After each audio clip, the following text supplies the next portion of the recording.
So, Matt, then you went on to your first frontline squadron. Can you tell us about this?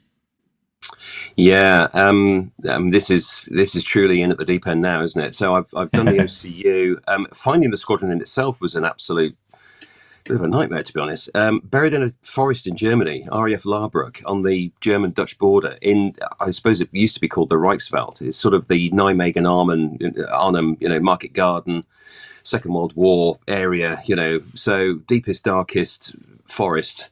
And it was myself and Chris Margiotta. We convoyed across from Wittering, hit the ferry, and then drove across, Northern Europe into Germany and tried to find this place. And it was really difficult. That was the first hurdle, actually finding the base. But we got there in the end. Did the usual stuff, arrived at the mess, and then the next day we're sort of on the squadron. I mean, go and drive around the airfield again. It's all forest. It was quite a different look. I'd never seen a base like it, to be honest. It's proper old Cold War stuff. Hardened aircraft shelters everywhere. It had a really serious feel to it. And we found the squadron, parked up, in we go, and we're met. And you go through the usual stuff of arriving on a squadron. You meet the guys which is really nice. Obviously, have a cup of tea, and then it's meet your flight commander, it's meet the boss, and then we went off and met the station commander at some point, maybe day 2 or something like that. But you've got to hit the ground running. There's no doubt about it. By lunchtime, we are in the books. We're learning about how 3 Squadron does it. Because all squadrons have a fairly unique way of doing things. You've got operating procedures which are fleet-wide, but each squadron takes a slightly different look at things. So 3 Squadron definitely did things slightly different than 4, than 1. You've just got to learn how the squadron does it. You get a mentor. One of the chaps sort of, not literally holds your hand, but he's there, for any of the sort of questions that you want to ask. But he shows you where the documents are. And you're introduced as well to the combat ready syllabus. So even though we finished the OCU at this point, it took about 6 months to get combat ready. And there's a whole new syllabus. So we're learning new things. I'd not done air-to-air refueling before. I'd not worked with precision guided munitions before. I'd not worked with a targeting pod before. I hadn't done much night flying. I'd not flown with night vision goggles before. And all of this is wrapped up in the combat ready syllabus. So the first 6 months was really hectic. We went across the Atlantic. There was an exercise in Goose Bay. That was interesting. So never done a tanker trail before. So all these things, are sort of thrown at you over the first, as I say, 6 months. And there's a syllabus of training, and you have to pass that training to get combat ready. It was not as intense as the OCU, if that makes any sense. It was certainly different from the OCU, different approach. And you are flying alongside guys who have done this for a number of years, 1,000 hours plus. And they are giving you that knowledge of the specifics for that sortie. So, for instance, TIALD is the targeting pod we use, the thermal imaging laser designation pod. It's quite old school now, obviously, extremely old, but then it was cutting edge. And these guys have used it before, and it's pretty much what we learnt on in theatre. And by theatre, I mean that's the Balkans at this point. In the late 90s, we were policing the Balkans out of Gioia del Colle in Italy. And there wasn't low-level stuff in there. It was all medium level. It was all paveway 2 with TIALD, either self-spike or cooperative spike with your buddy on the wing. And there's an awful lot to learn there, without a shadow of a doubt. But you've got a mentor who will guide you through. You obviously do the book work. You obviously do the hangar flying. There was a TIALD trainer we had. And that sort of thing. But he's there to sort of guide you through all the nuances and all the little bits. And after 6 months, you combat ready. I make it sound easy. It wasn't. It was obviously a big thing to get the squadron patch on one's arm. Yeah. So at this point, the patch is key. If you've got a Harrier patch on your arm, you've passed the OCU. If you've got a heraldic squadron badge, a la the mug behind me, there's 3 squadrons heraldic badge. You put that on your arm, you're combat ready, and that's it. So that was a big deal. That was on the Friday. It was mid to late December at this point. So having arrived in about the July, August-ish time, that gives you a sense of how long it took to get combat ready, and then you are off. I mean, you're declared to NATO. You are a combat ready frontline pilot, and you are used. I got combat ready on the Friday. Managed to squeeze a beer in the bar, but at that point it was one beer, whoom, room, pack, suitcase. MT picked me up the next day to take me down to Dusseldorf. I jumped on a Deutsche BA, as it was back then, Deutsche BA flight to Rome. This is how desperate they needed to, rotate, because there were guys in theatre who needed to come home, and guess what? Donks is ready, off he goes. So I got to Rome, picked up a hire car, drove down from Rome to Bari. Was it Bari? Yes, it was. Dropped the hire car at the airport there and got picked up by Squadron MT from Gioia, which is about a half an hour drive or so from Bari. So they picked me up. That's on Saturday. Sunday was spent all day going through all the documents pertaining to operating in theatre. So this is now quite a heady document. One of the heady documents was SPINs. They're called Special Instructions. So these are theatre-specific rules and regulations. How the airspace was coordinated, who I was going to talk to, what the comm plan, the communications plan was going to look like to take a pair, or not take a pair, be on the wing of a pair, going through the tanker into Bosnia. Making sure my gear was sanitized. You don't fly with name on your chest. It's literally just wings, service number, dog tags, that sort of thing. You don't fly with your wallet, all that jazz. So we're getting ready for an operational theatre here. That was Sunday. Monday I was airborne on the wing of the Boss. Off we go to the tanker, through the tanker and into Bosnia. And I have to say, it was novel, and again, I'm flying with guys who have done this. This is my first step into operational flying, my first trip, and we were coasting. I remember this like it was yesterday. We were coasting in over the Bosnian coastline, and taking an aircraft into an operational theatre. There are things loaded into the aeroplane that you ordinarily wouldn't fly with. So with a jamming capability and an electronic warfare capability on the aeroplane, it's loaded such that it's. I've got to choose my words carefully here, because I'm not trying to give anything away, even though it's 25 plus years ago. The jet's loaded with theatre specific software, should we say no more than that, which you don't fly around in the UK necessarily with that, or we didn't back then necessarily fly around with that loaded, because there was no need, and it's highly classified stuff. So there I am coasting in over the Bosnian coastline, and the jet lights up like a Christmas tree and tells me I'm being targeted by an SA-6. And there's SA-6 in theatre, so, I sort of go, oh my God, this is, what's happening here? And whilst you fly through Spade Adam, which is up in Northumberland, a big electronic warfare range there when you're doing training, and you're lit up by, various systems that are up there to simulate the real thing. When it happens, what you think is for real, oh my goodness me! So this was like a oh my goodness me. So I get this SA-6 spike, and I say to the boss, SA-6 spike, whatever it was, 2:00 or something like that, and he goes, "Oh yeah, it happens every time." Is what he says on the radio, and I go, "Well, yeah, that's all well and good, but what does one do at this point?"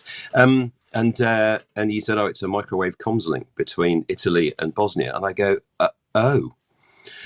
Fair enough. So it wasn't an SA-6 at all, but little did I know. But this is indicative of just being there and coping, to be honest.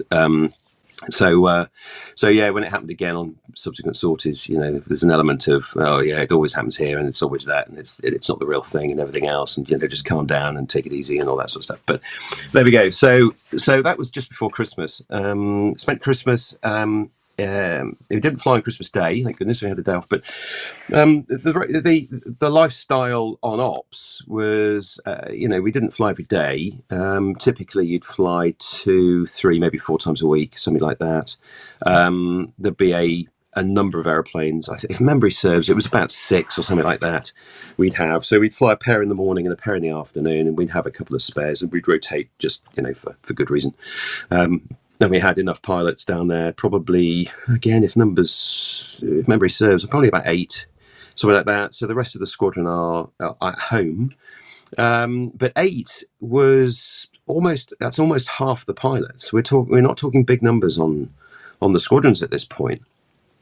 Defence cuts all the way through the 90s meant that all frontline squadrons, whether it was fast jet, multi-engine or rotary, the numbers had reduced markedly. And I do recall there was another defence review. It's called a defence review these days, isn't it? But it amounted to cuts, and we were all in the theatre, the station theatre at Larbrook, and the station commander walks in and goes, right, we're now reducing numbers down from, I think it was something like 20 down to 16 or something like that on the squadron pilots. That is. Number of aircraft reduced as a result as well, because they just go into storage. But some wise crack in the theatre said, "Oh, so we're now fully manned then, boss," because we were undermanned as it was. We were supposed to have 20 or so, and we had 18 or something like that. And before you know it, they say, "Well, we're only going to have 16 pilots on a squadron." And funny odd thing, 2 guys got posted to make to reduce the numbers down to 16, and then it's.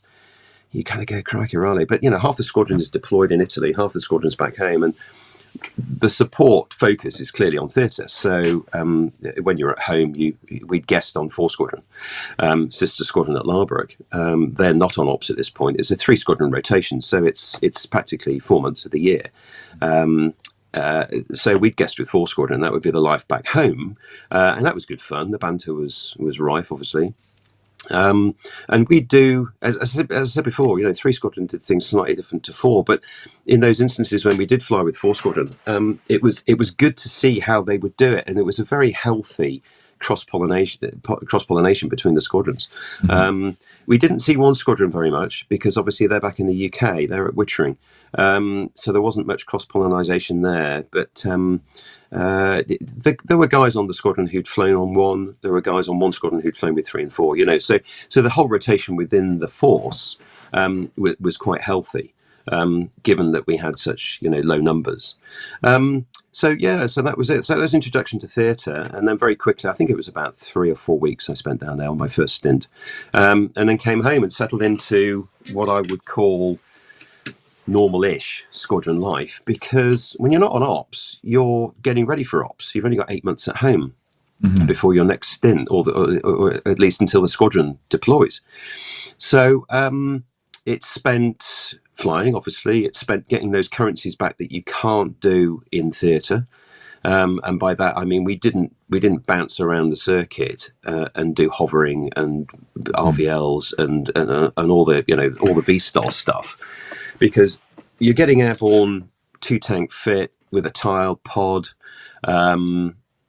various other weapons as scenario dictated. You're heavy. You're heavy. You're full of fuel. You get airborne, you go straight to the tanker, top up, and then you come back home and you just land it. Literally, simple as that. There's no ifs or buts about it. You land it, you get back to the engineers. You get back to the ops building. You debrief and then go back to the hotel. The banter there will be rife. I mentioned hotel, Royal Air Force on ops. Oh yeah, in a hotel. But it's fact of life. There was no accommodation on the base. It was an Italian base. No accommodation on base, so we lived in a hotel really close to the airbase. In fact, we were probably about a 10-minute drive if you put your foot down. The engineers were a little bit further away, but we would hold. we would on occasion be on alert. We'd have a guy, two guys ordinarily would be, the non-drinking team, as it were. So they'd be ready in case their bleeper went to jump in a hire car, leg it to the base, get airborne. Because ultimately we were policing that airspace, and if anything kicked off on the ground, we'd be called upon. So we always had a couple of guys ready to go, a couple of jets always ready to go out of the 6 or whatever, and that was it, and that was life on ops. Back on the squadron, we'd start doing low level again. You couldn't do low level in Germany. That was literally verboten. So we'd go high low into the UK to do low level. We'd be working up for night combat ready. That sort of stuff would be going on at home. So MVG work. There's a syllabus for night combat ready. Excuse me. So that had to be worked through for those guys who were working up to be night combat ready. So there was always something going on at home, and there were other little exercises as well that one would get involved with. I remember there was one in where were we? In Denmark. There was an exercise in northern Denmark I got involved with. It was only about 3 or 4 days. I mean, the weather was atrocious, and we were running around, and not achieving a vast amount, but it's NATO cooperation, so it's very, very important from a NATO perspective, to obviously operate with partners and the like. So that would go on probably about 18 months down the road. So I'd be on the squadron about just under a year, I suppose, and then talk starts of a boat deployment. So sorry to the Navy for calling it a boat, but it's a boat. But a ship World Cup, and that was something that had to be planned a long way in advance. So we got wind of a potential CVS is what the Navy call it, CVS deployment, some way over the horizon, but a couple of op stints between then and as it was now and then, so we just kept on going with the normal rotation of things. Really, other things came my way. Pairs lead, that's kind of de rigueur. It's something that comes your way as a matter of course on any frontline squadron after a requisite amount of time and experience. They call upon you to do a pairs lead workup, which is really quite important, to be honest. At that point, you've been a very effective wingman. And in extremis, of course, you can lead a pair. We've done it through training and all the rest of it. But so if one needed to lead a pair, let's say matey boy, your leader gets an emergency such that you're bringing him in, then that's fine. But that's in extremis. Ordinarily, you need that pairs lead qualification. So pairs lead came along, and again, there's a syllabus attached to that. You go off and do various activities. And by that I mean, doing weapons range work, doing low level. You're doing pairs work where there's an aggressor, so a third person of the squadron would come in and try and ruin your day by intercepting you and that sort of thing. So again, it's kind of building up this whole knowledge base and experience level to a point at which the boss can say, yeah, do you know what, in a war situation, you could go and lead a pair, and I'd be happy for you to do so. So pairs lead came. That was a huge tick for me personally, because after the trials and tribulations of the OCU, to start getting those frontline qualifications was really important. I suppose I really only started to become relatively comfortable with it after about a year or so on the squadron, which sounds quite a long time, but we weren't flying huge hours every month. There's a NATO, or there was, I dare say it probably still stands now, there was a NATO minimum of 180 hours a year, and actually quite a few guys on the squadron weren't getting that, and that's not a lot of hours in a year. Purely because it was down to the op tempo. So you could spend 4 months in Italy and as I say, fly sortie length of maybe an hour and a half, hour and 45, something like that, twice, maybe 3 times a week. That doesn't add up to a lot of flying hours. So all in all, you don't get, if you're flying 30 hours a month, then the comfortable level of your ability, that's bad English, but you get my drift, that level of competence, that level of self-confidence and capability and comfortableness would come quite quickly, I think. If you were flying every day, then consistently, then things are going to go well. So to get comfortable with the airplane took quite a while. She's still an airplane that it earned respect every single time you got in it.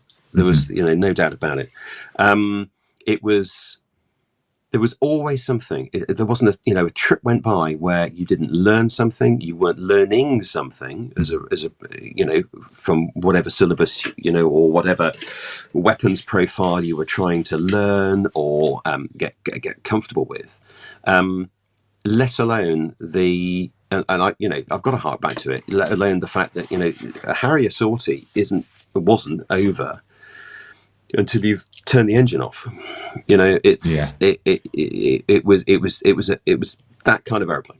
Simple as that. Unique in its ability to let you know who was boss without a shadow of doubt.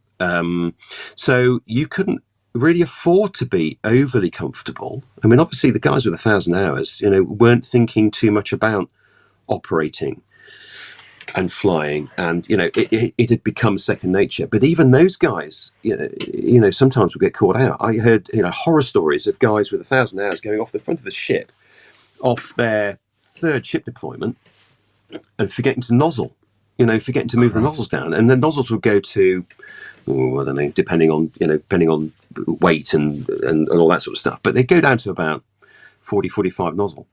And the flaps come with it. So we talked about nozzle and flap earlier. Those big barn door flaps go, and that's what's giving you at that point. That's what's giving you wing lift. If you don't move the nozzles, the flaps don't go, and you just go off the front of the boat and just become like somebody's thrown a stone off the front. You are literally just a very heavy object. And you think, crikey, Riley, how did the guys get caught out like that? And the simple truth is, she could, at the slightest distraction, and you could be up the proverbial creek, without a canoe, let alone a paddle. And I'm not alone either. I wheelbarrowed one down the runway at Goose Bay because I got confused. I was doing some. This was Combat Ready Workup. So we've gone to Canada. We're at Goose Bay. I'd just been off, dropped some inert 1,000-pounders, I think it was. So pseudo live stuff. But you're going against mock targets and stuff that the Canadians have built in the middle of nowhere. So you can go and do that sort of stuff. We were doing stuff that you ordinarily couldn't do in the UK. Let's put it that way. And I come back and I've got this series of circuits that I'm going to fly, which necessitate turning the water on, the water off. I've got different flap settings. I'm doing completely different circuits to literally just tick them off and say, right, I've done one of those, so I'm current on that one. I'm current on that one. Whatever. And as I'm getting lighter, I'm working my way down this ladder of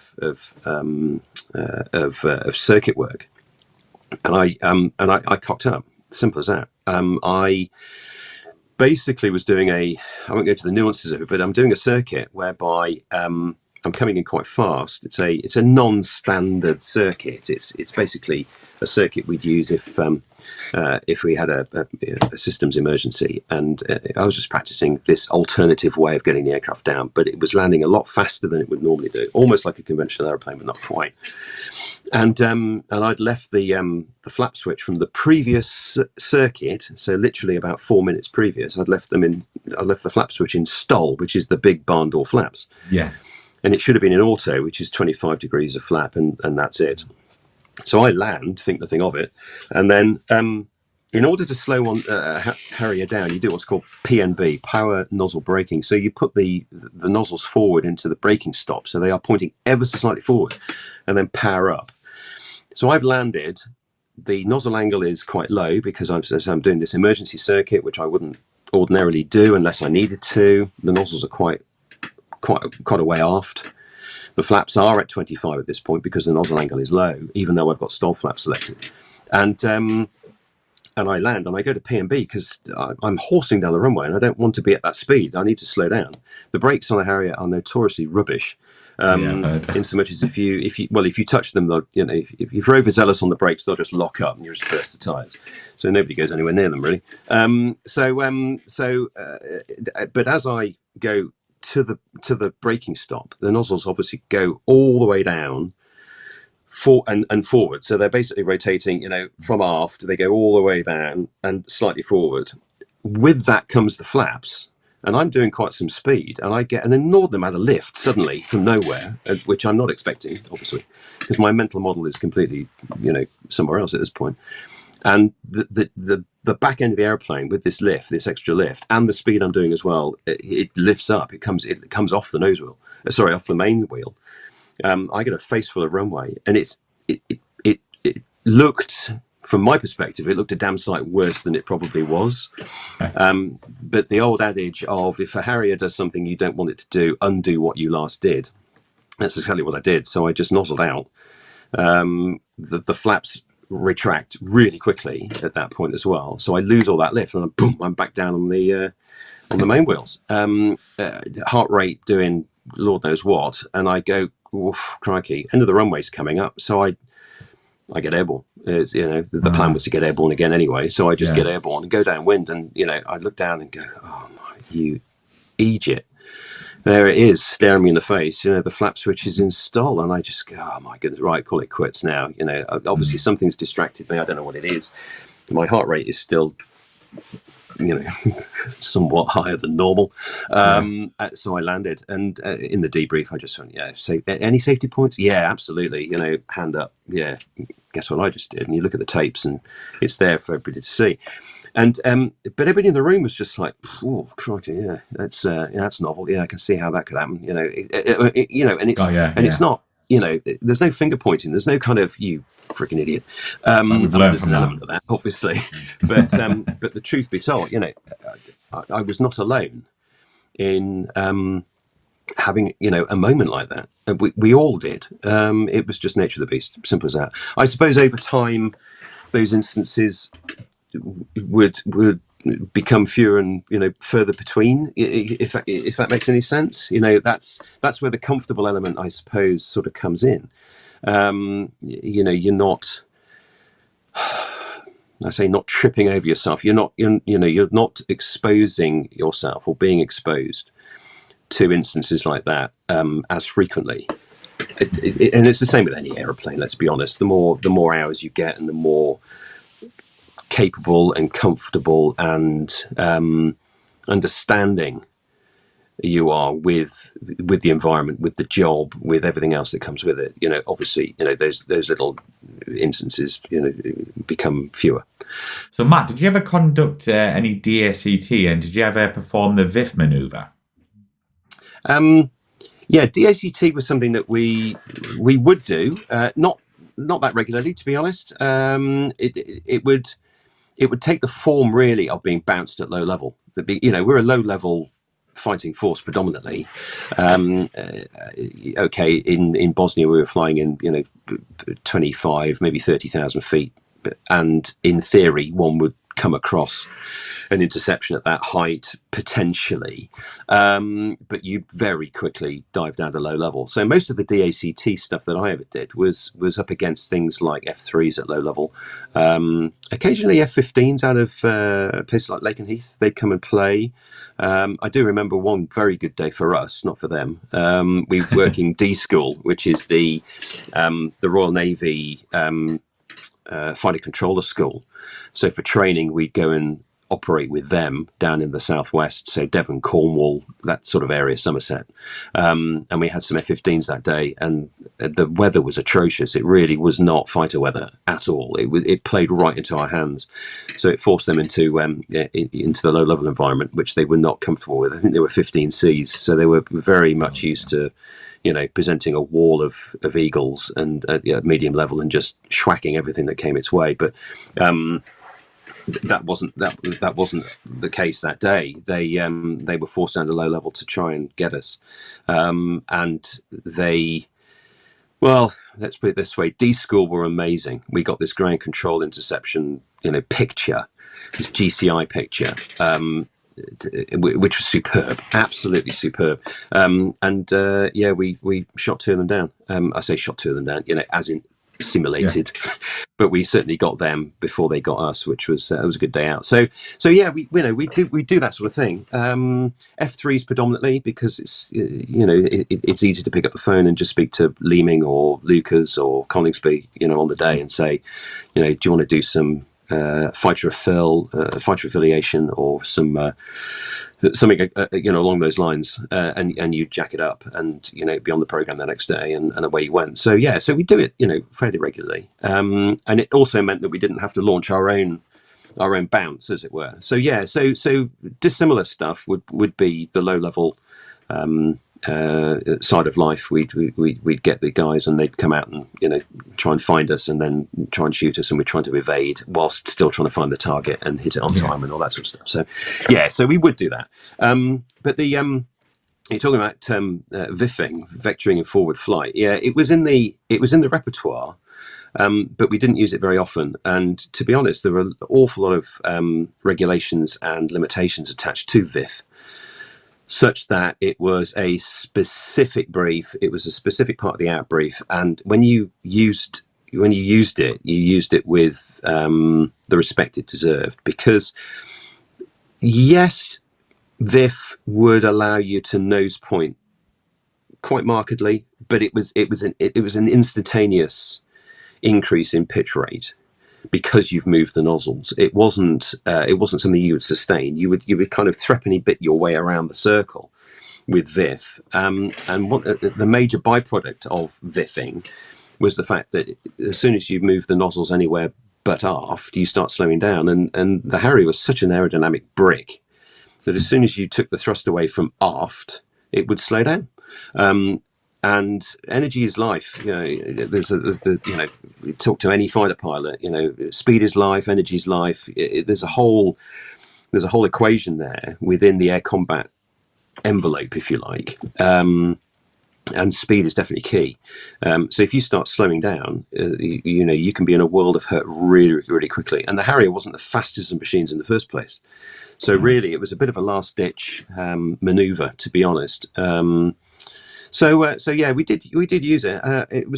It could go wrong quite quickly. It could go wrong in spectacular fashion. I do recall it was hilarious. I was from my perspective, not from the poor guy who did it. But we were doing this was working up for the ship. We were doing sorties from Cottesmore at this point. We'd moved back from Germany, so this is beginning of 2000, end of 99, 2000, and we had to go and get ship qualified. So by that I mean going off a ramp, i.e. what looks like the front of the ship, and they had a ramp at Yeovilton. So we flew sorties from Cottesmore down to Yeovilton, and on the way we'd do a little bit of 1v1 combat and that sort of stuff and on this particular day it was with VIF. And I was in the two-seater, I was in the T-Bird.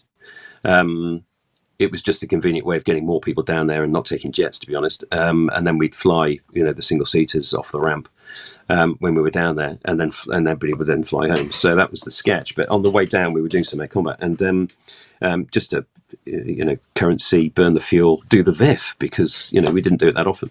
And I'm in the two-seater. I can't remember who I was with now. But either way, we just went, well, we're going to lose this because we're in the two-seater. The two-seater was inherently, it's heavier.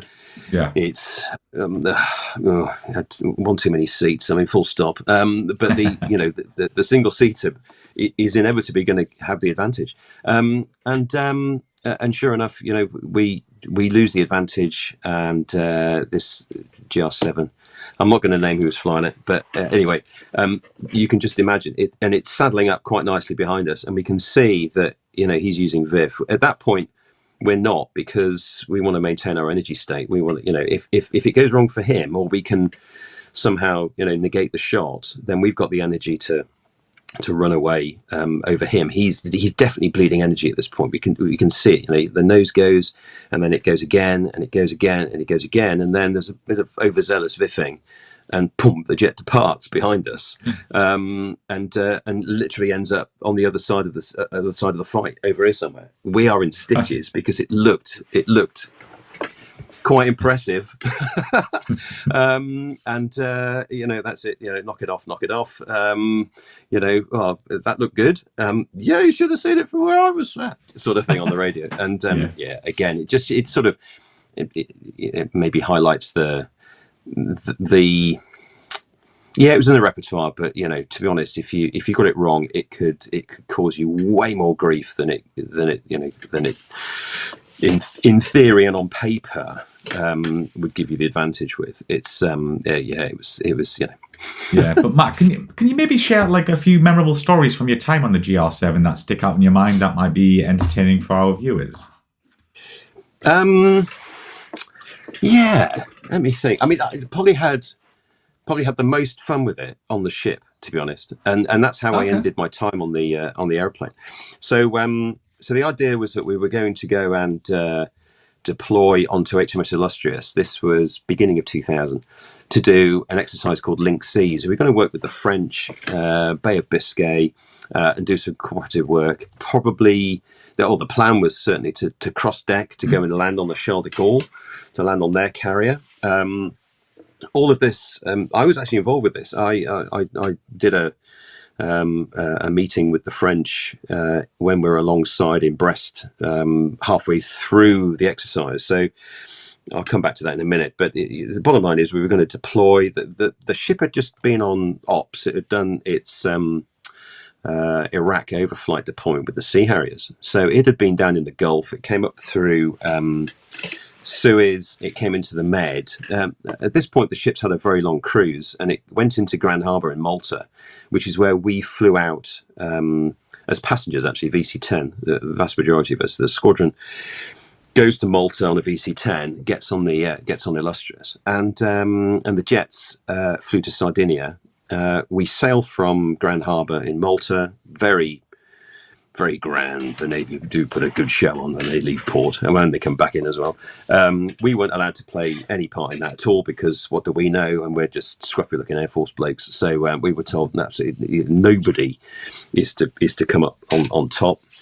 So the ship starts to rumble, off we go, and then when we're allowed out, it's just sea. It's just okay, we're off. And then the jets flew on. I think it was the next day, or maybe late that day. I can't remember. But the jets flew from Sardinia onto the boat, and that was us, and where we went. And the idea was to do a 2-week workup in the Mediterranean, and then stop off in Gibraltar. Mainly for collecting, just collecting stuff, because obviously the ship runs out of food, it runs out of red wine, it runs out of toilet roll, it runs out of everything.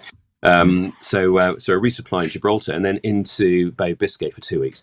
Now, this is beginning of 2000, so the weather in Biscay is never that good, let alone in like March. So off we go. The weather's atrocious. We didn't turn a wheel, but very quickly we got wind of something happening in Africa. And somebody mentioned Sierra Leone, and it was almost like that apocryphal story when the Falklands kicked off and somebody looks on a map and goes, "Is that near Shetland?" We had no idea where Sierra Leone was. It's kind of, no, it's in sort of central West Africa. What have we got to do with that? Well, we don't really know yet, but we're off. So we about faced and started steaming south, did another resupply, and collected a few more ships to put a fleet together to go down to Sierra Leone, and off we went. And this exercise, Link Seas, I mean, that was just forgotten about. But we'd gone from an exercise footing, thinking 4 weeks on the ship and then back home, to operations, and overnight it just turned, on a sixpence to we're on ops now. Potentially we're going to be flying over Africa. We've got to think about all that operational stuff. So we've got to think about the what ifs. We've got to think about, has anybody, we've got to sanitize our flying suits and stuff. We're flying, completely badged. It's a peacetime exercise, right? Mm-hmm. So we've got to go down the whole, sanitization route. Are we weapons current? We're going to be flying armed. So we used to fly over Bosnia, with a Walther, holstered, sidearm. And we've got to. Are there even any in the armory on the ship? Well, luckily, because it had done Iraq. Well, yes, there were, but we've all got to maintain weapons currency. So we all went and shot off the side of the boat to get current and all that sort of stuff. All these things start kicking in, but to be honest, it wasn't kind of it was more like kind of okay, right? Well, this is the the business we're in. Mm-hmm. What was impressive though was how the system, and not only the system on the ship, but the system back home, just geared itself up to supporting us on operations. Even things like silk escape maps for Sierra Leone came out of nowhere. They just arrived in the post. I mean, it was just right. Crikey. Yeah. So somebody back in London or wherever, had gone, right, I think the boys need this, combat survival waistcoat. So, well, they're on the ship to support the Sea Harriers. Luckily, there's a lot of commonality between the gear and all that sort of stuff. So it all came together. And then, woke up one morning and boom, Africa is literally 5 miles over there. It's Freetown Harbour. And we set to, and we were doing presence flights. In other words, just making noise, because we didn't have any weapons on board per se. Certainly not the sort of stuff that we would have liked to have had to do the job we were being asked to do, which was potentially drop ordnance on bad guys coming through the jungle and attacking Freetown and the airport and the parachute regiment, who were fortuitously for the operation, they were on the ground, but they were like, manning the Alamo. I mean, they were literally on the outskirts of the airfield and in Freetown itself. And so our job was to come in and supply air support. Simple as that. So that was it. But that was novel. That was a really novel sort of way of life. But life on the ship was, again, I loved it, to be honest. I absolutely kind of from day one just went, wow, this is incredible. I'm probably never going to do this again. I mean, this is it was so rare that a ship deployment would come around for the force. I just sort of went, oh crikey, this could be one off. This could be and it's really impressive. Carrier operations is it's an impressive way of operating, and personally I thought it was probably the best way of operating the Harrier at the time. We weren't doing field deployments. We were doing, Italy for the Balkans. But the Carrier just gives you that ability to sit just over the horizon and project air power. Really quite impressive stuff, And I just got on. I got on with it like a house on fire. I mean, it was just, I really enjoyed flying off the front. The first time I landed, the first time you land on the Carrier, that you really don't have an option to go anywhere else. Yeah. But you know how to hover, you know how to, land one of these things vertically. But with the ship, I find it easier. Not easy, don't get me wrong, but easier in so much as in the hover, there's a whole superstructure to your right, which you just formate on. And as long as you formate in the right place, you can pick any reference you like. Makes sense, yeah. And you just you go, well, I'm landing on spot 4 or whatever it is, right, I'm a beam my spot, right, and as long as that picture out there doesn't move, I'm in the right place.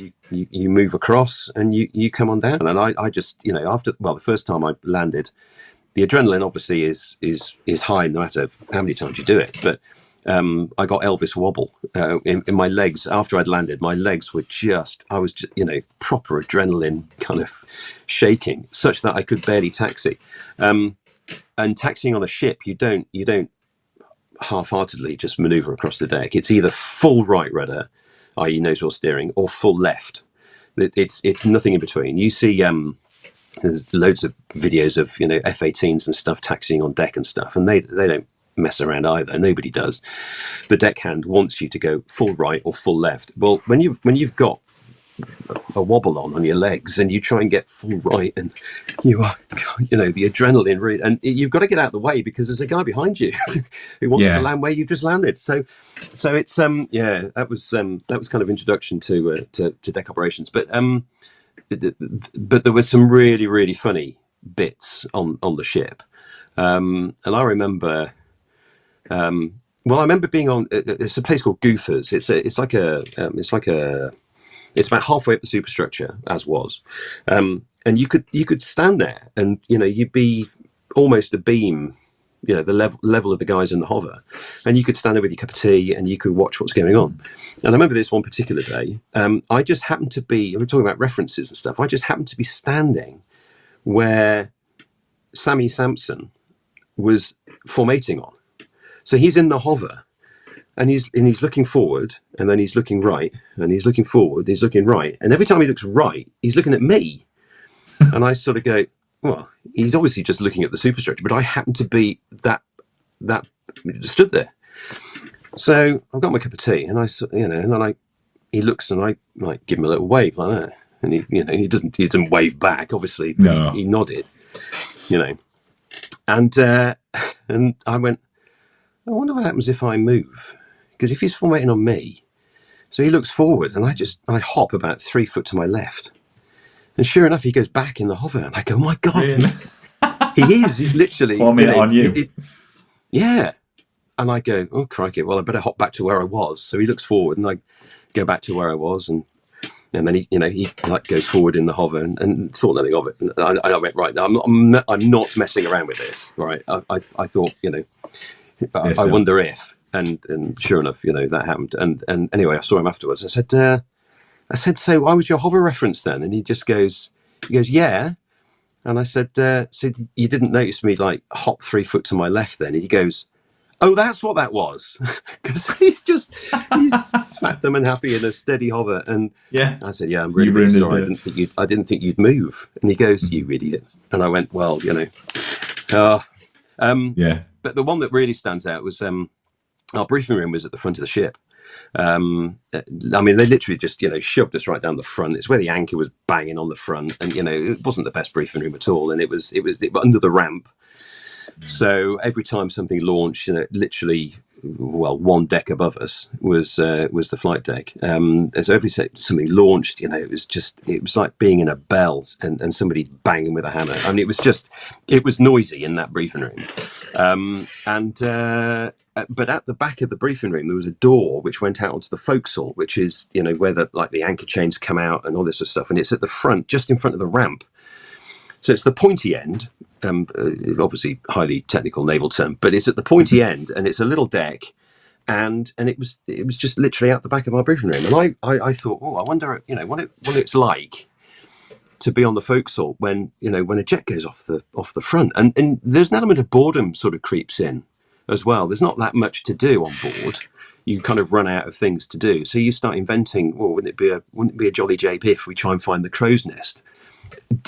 Assuming there's even a crow's nest, so off we go and try and find the highest bit of the ship that we can actually get access to, and all this sort of stuff. And it's just, you start inventing, little things you want to go and do. Yeah. And I went out on this one particular day to the forecastle, and I thought, yeah, I'm going to stand here. I wonder what it's like, a jet goes off the. I mean, no air defenders on there, nothing. I just stood there with got my mug of tea, and I got my thumbs in my ears like that, with holding this cup of tea, and I hear the jet spool up, and I go, oh, here we go, and I've got my back to the ramp, so the ramp is above my head, right. And I stand there, and the jet goes to the top. Oh my God! It was like nothing I'd ever experienced ever. I mean, why would it be? I mean, how often do you stand behind a jet engine, right? But I get slammed back into the wall. I shut my eyes, deafening. I mean, these don't do anything when it comes to that amount of sound. And off we go, and you feel the heat and the blast and everything else. Off it goes. I open my eyes, and it's away in front of me. Whoa, crikey! Right, I'm not doing that again. So I go back into the briefing room, and I go, guys, you'll never guess. What? Whoa, Matt! Stop shouting, mate. What? And it was honestly, I got ringing in my ears. I was shouting. No tea in my mug. That's on the deck. I smell, and they say I'd gone like sort of semi-black. I mean, it was soot basically. I stunk of burnt jet fuel. And I just went, you got to stand out the front. It's amazing. Whoa, hang on. Whoa, come. What? I just stood out on the front. You idiot. But it was indicative of life on board, really. And I think, if you speak to any Navy guys as well, there's always part of the ship which, there's stuff that goes on that is just it comes from an element of boredom. It comes from an element of completely. This is a unique thing that I'm doing. I'm never going to be able to do this again. Get the most out of it. It was, yeah. Oh, yeah. It was, So it was not so much, something that happened in the airplane. It was, there's some serious stuff happening in the airplane. There's some really funny stuff that happened in the airplane. But it was life as well that went with it. It was, there was a uniqueness to it all that I'm, will be eternally grateful for being part of. Because, it was a major part of my life for which I am eternally grateful, and I thank my lucky stars almost on a daily basis. I mean, it was part of my extremely varied career path, but the most unique part of it, without a doubt. And I as I say, I'm just so happy and so grateful for having been given the opportunity to do it, and also for the bits and pieces that I did. Not everybody got to be boat qualified. You could go two tours and not get boat qualified. I mean, if it didn't come around, it didn't come around.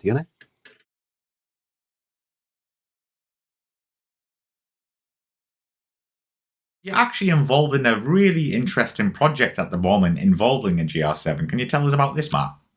There was a particular jet on 3 Squadron when I was there. Zulu Golf 509 was the registration. On the tail, it had 80, so it was build number 80, and it's the only jet that I ever flew throughout my career and throughout my time as an aviator. And I think it's probably fair to say that within the Air Force, because of my time at ETPS as the standards guy, I got to fly an awful lot of different types. So Air Force wise, as opposed to general aviation, I've probably flown about 30 plus, just into the 30s within the Air Force. Qualified on not as many as that, but qualified and still a significant number of airplanes because of the jobs I did. Overall, I've got 52 types on my logbook.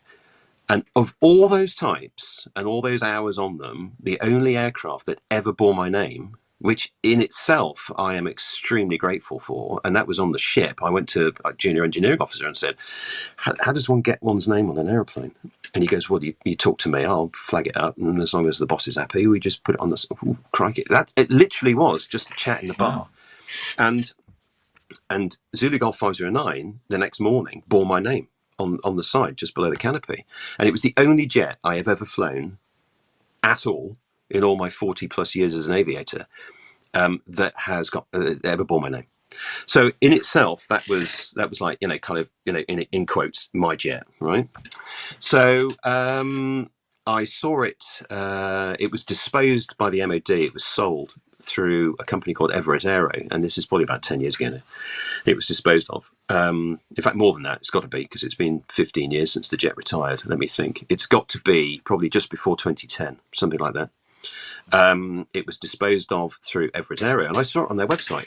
It just appeared, like, this is the early days of Facebook probably, and it just appeared, and I went, oh crikey, that's that once had my name on it. Well, when the aircraft, as in the Harrier, was scrapped in 2010, I knew it was in private ownership, and I just went, oh well, it's survived. It's one of the survivors. Didn't know where it had gone. thought very little of it after that. And then it was 2 years ago, almost to the day, actually. It was just before Christmas 2 years ago. On the We Like Harriers Facebook page, Oh, yes. somebody spied a Harrier sat in a garden of a house that was coming up for sale. And it went viral. It went absolutely viral. It went international. This guy was approached. This owner was approached. He was in the broadsheets. He was in a couple of Turkish newspapers. New Zealand covered it. I think the Washington Post and the New York Times covered it. And I quipped on the post on Facebook. I said, well, at least I know where my jet is. Thought nothing of it. And somebody said, "Oh, we'll book a house viewing, and you'll go and see it." Yeah, whatever. A nice idea, but and then somebody called Christine came out the blue, just went, "Matt, you are welcome to come and visit anytime you like." And I went, "What's that about?" Anyway, she privately messaged me and said, "No, in all seriousness, Peter and I bought the aeroplane. Peter's not on Facebook. Here's his number. Give him a call."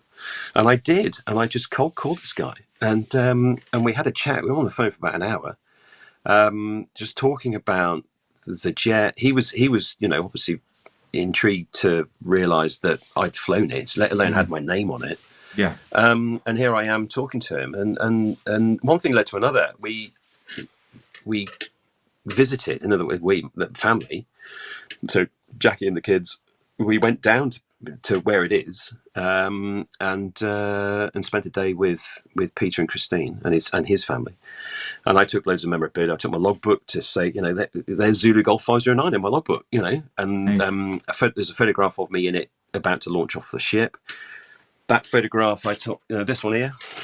So seen that before. That is, here we go, get the angle right. That is 509, 80 on the fin, and that is in 2000 on the ship. Ship's photographer took loads of photographs, and you can't see it. You can on the original. I can see it, but that's my name under the caption. So anyway, one thing has led to another. I sort of quizzed Peter and said, why did you buy it? He goes, well, it's the British icon, isn't it? And it's the engineering, and it's just amazing. And I had some cash at the time, and it just it all fell into place, and boom, there we go. And I went, oh, okay. And he goes, yeah. And I had this pipe dream that maybe one day I could get. It's got an engine in it. He said pipe dream to try and get the engine going, and I'm going, crikey, well that's it's probably a big ask. And I said, but and he goes, oh, I have no idea how to do it. And I said, yeah, but I know people who do. I know people who did it for a living, right? With your permission, I could put the feelers out and see if we get any sort of engineering response from anybody. And he goes, could you? And I went, yeah, why not? So I did. I put a cryptic message out in language that Harrier engineers would understand. And the response was tremendous, to be honest. These guys, literally just through that Facebook page, these guys were messaging me, and then I'd ask them, what's your background? Where did you work? They're all coming out with the right lingo. Obviously, you got some responses from some guys who dare I say it, were thinking they knew stuff and didn't. Fair enough. So I was doing this vetting process because you got to get the right people in, without a doubt. So anyway, that progressed. We did a couple of visits to the airframe, to the aircraft itself, to have a look at if it's viable, and we believe it's viable to get it running and get it taxiing. It will never fly again. It was actually involved in an incident in 2001, whereby it was subsequently written off. It was involved in a flying incident that damaged the airframe. So it'll never fly again, and it would never, even if that hadn't happened, it would never fly because it's wanting for so many spares that one just can't get. So from an airworthiness perspective, it's never getting off the ground. However, from an engineering project perspective, it's really exciting. It's the only second generation Harrier that is undergoing a project like this. It's the only UK Harrier, of which, as I say, there are only probably 10 left. They're all in various museums, a few in private ownership, but it's the only one that's being looked at to be run up. We are fully established as we formed a company, and we are forging ahead. We are, by the time you see this, our website should be out. So look out for Harrier to Life. Harrier with a number 2, harrier2life.co.uk is where to go to find out what we're trying to do. And drop us an email. You'll get, subscribe off the website, and we will keep you updated. We're also going to be out there on social media, and we're going to run things like a YouTube channel from an engineering and an education perspective to. From a STEM perspective as well, we've got a STEM program, so we're going to reach out to schools, colleges, universities, apprenticeship schemes, and that sort of thing, in order to enable education, use the airframe for training purposes. We will look to there's various bits of the airframe we need that we can't get hold of. So we need an air brake, for instance, but that's an ideal project where an apprentice scheme could actually fabricate an air brake. I mean, that would be a huge thing for them, and it would be a huge thing for us. So there's lots of little things within the aircraft that we need to either re-engineer or think massively outside the box and create our own solutions for, and that is electronics, that is fuel, hydraulics, electrics, airframe, let alone actually turning the key on the engine. So it's really exciting stuff, and we're looking for a home for the aeroplane. That's the biggest stumbling block at the moment, but we're in talks with various locations, and the idea is that we move the airframe to undercover. It's not undercover at the moment. And then the work can really begin, because any work involves taking the wing off, engine out, airframe is then all exposed. So working outside on a Harrier is a bit of a non-starter. We do need a home for it, and hopefully that will come. Fundraising is obviously key. Any project like this, I know you've had Ian Black on the show, and I'm talking to Blackie, and he's got lightnings coming out of his ears, but even for him, it's not very easy to get all that money and the financing and the fundraising and everything else. So, we appreciate we've got a huge hill to climb, but hopefully it'll be worth it. And I think anybody who is out there who,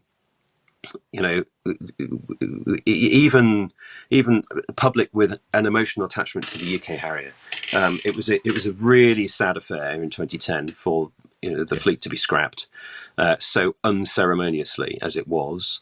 And there is a huge amount of emotion out there for the airplane, whether that's individuals who were directly involved with it, pilots, engineers, air traffic controllers, people who worked in the Harrier force over those decades, or the general public who used to see it at the air shows and just go, that's the best thing since sliced bread. You can keep your F-14s, you can keep your F-11s, you can keep all this other stuff that clearly put on a really good show at air shows. The hover and the bow in front of Crowd Centre was always amazing. A crowd puller, and hopefully there's a lot of people out there who will learn of what we're trying to achieve, and support us accordingly. We're going to put on events, so photographic events, let alone when we actually get taxiing and the like. Those events are hopefully going to draw the crowds, and rightly so. I think we should be proud of the uniqueness and the Britishness that is the Harrier, the whole Harrier story. And it's so good the Americans bought it. I mean, what more can you say? Exactly, so that's So I'm heavily involved with that. I'm the ops director. It's kind of my job to facilitate the other departments and keep us talking and keep the whole thing moving. I've got a chief engineer, I've got a marketing director, I've got a creative director. We've got little departments all doing their own thing, and hopefully, because hope is a big piece, hopefully we can get this this old girl singing again, hopefully the UK heritage aviation scene will be richer for it. Yeah, absolutely. That's the name of the game. Yeah. So before we wrap up, so obviously, are you going to be on all like social media? So are you going to be on Instagram, everything, so people can follow you? And are you going to keep the public and viewers, kind of up to date what's happening and what the next steps are for the Harrier? Yeah, absolutely. You can follow us on X, Instagram, Facebook, the usual three. as well as YouTube. So the YouTube channel is going to be more of the educational piece. Yes, it will update on what we're doing with the project, but it will also be, we plan to sort of look at various parts of the airframe and then do little educational pieces on what that piece actually does, how it fits into the whole jigsaw puzzle, etc., as a means of just sort of educating as to how a Harrier goes together. That's the idea with the YouTube channel. Should we say the lighter social media platforms will be more for the updating of how the project's going, what our next fundraising target may or may not be, and that sort of thing. So it's obviously easier to just put a social media post out than it is generating a YouTube episode. But clearly there's a subtle difference between the two. But yeah, absolutely, we're going to be all over social media, let alone the website. So and if you subscribe your email to us, then we'll be doing regular newsletters as well. Good old-fashioned, newsletter. So you can sit down, with a cup of tea and find out what Harriet's life is up to at the moment, that sort of thing. Yeah. Great stuff. So all them links will be in the description below, guys. But Matt, thank you very much for coming on the show. We are going to get you back on for a sort of part 2, which is your second part of your career on the C-17 and ETPS, and also being a QFI on the Hawk. So that's going to be a great episode. But thank you very much for coming on the show to talk about the Harrier for a bit. Absolutely, my pleasure, mate. For all those who've out there who know me, I can top the hind leg off a donkey. So it's absolutely my pleasure, mate. Absolutely, and look forward to the next episodes. Brilliant. Yeah, brilliant stuff.